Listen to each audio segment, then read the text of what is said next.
Hey everybody, Snake Doc here, and I got another pistol yesterday. I picked up Canik TP9SF Elite 1 series.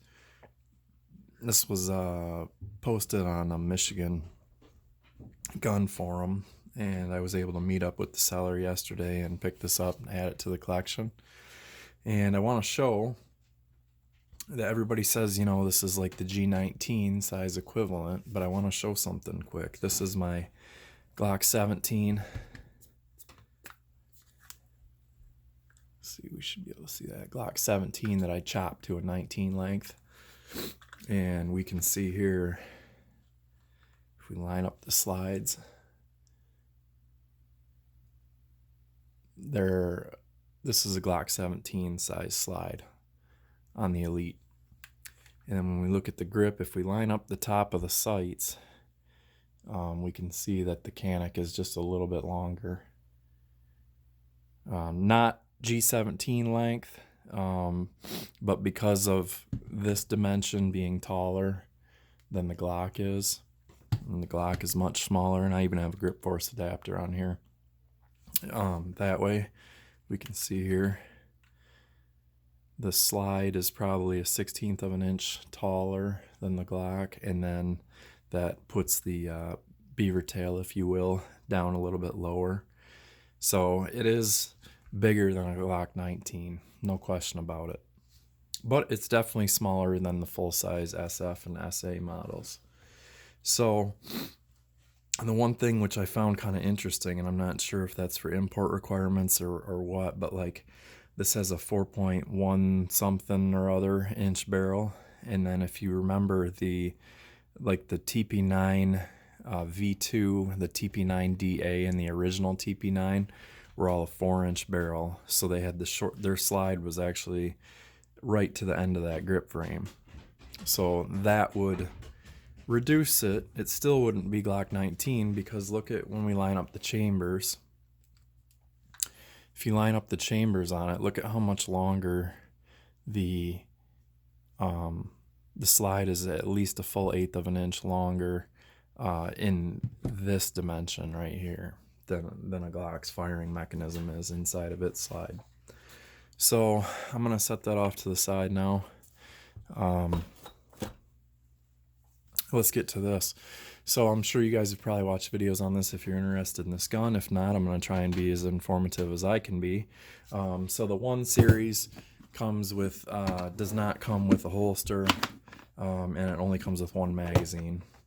But you still do get your additional back strap, and you do get some fiber optic rods, which people are failing to show in their other videos of this, I've noticed. You still get an owner's manual, registration card, and then it gives you the warning because the takedown is different than the full-size Canik. The full-size Canik, you slide the slide completely off the frame when you do the takedown, and on this one you don't. You pull your takedown levers, you move it forward to this, and then you lift off. So there's like a channel that needs to sit down on the frame.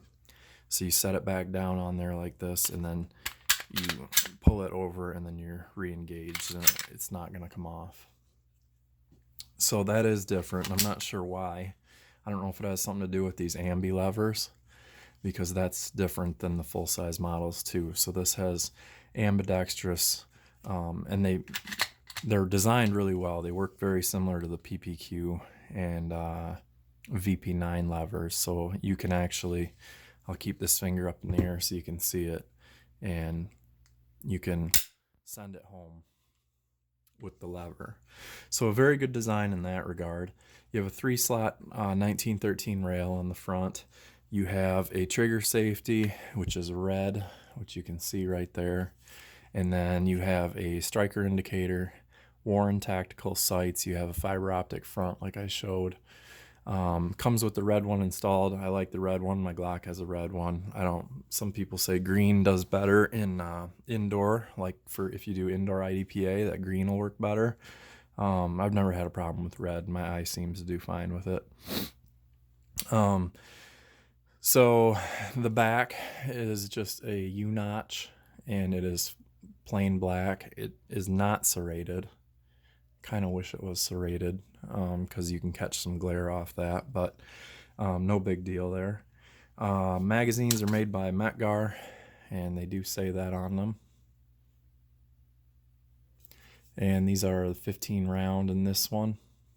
You can use the 18 round magazines from the full-size guns in this, and they'll just protrude a little bit. I've seen that some people offer some 3D printed grip spacers, but they kind of didn't do a nice job of filling in the gap that would be created right here. Maybe there's some better ones out there, but in my quick search I didn't see anything. Holster options. When I bought this yesterday, the owner gave me this that he had purchased. I don't care for it. I'm gonna be listing it for sale on eBay or some of the pistol forums that I frequent. I believe this could be a G code. I'm not sure. I've only seen this paddle style on a few different brands. It's got these really aggressive hooks right here, but this distance is way bigger than the belt that I wear. There'd be a lot of slop in it. Unless I slid it down in the pants and it caught like the waistband hem on the pants. I'm not sure, but I just the retention's a little tight. I don't know if I could loosen it up. I don't really care to find out because this isn't a gun that I would plan to carry concealed anyways. I just kind of got this as a fun shooter and maybe a basement gun or a stash gun. Here we'll bring in the 5.78 GLS. This is one of my favorite holsters. I use this everywhere. Safariland has the most ergonomic paddle on the planet, and the Canik is going to fit in there no problem. I've used my SA when I used to have an SA. It was in here. No adjustment necessary. The setting that I have this on now accepts my Glocks and what other one does it take in right now? I'm not. Oh, the Creed was too wide for this, so you do have to buy the wide version of this holster if you have a Creed. But I've had, you know, my HKP 2000 in there no problem. I've had plenty of guns that fit in there no problem. My M&P fit in there. So one of the other things on this, you do have a loaded chamber indicator that'll pop up right here, and there's just a very little bit of red paint on there. I don't know if that is supposed to have more than that. It looks like a recessed dot that has a drip of paint in there, but it's more for a tactile and a visual than worried about, you know, the red sticking up. This is a button rifled cold hammer forged barrel. Very good barrels, very good accuracy. I've never had an issue with Canik accuracy. Front cocking serrations on the slide, and then these, like the originals, the non-1 series, the slide is Cerakote over phosphate, and these are nitride finish only. So it's more of a finish like Tenifer and Melanite. It'd be like that. So it's very similar to older Glocks, not the newer Gen 5s, and M&Ps. M&Ps use like a Melanite. Good finish, should hold up good. And I see there's a little something right here. I can't tell if that's holster wear from that Kydex or not. Let's put it on the scale. Let me see if I can get that in frame for you.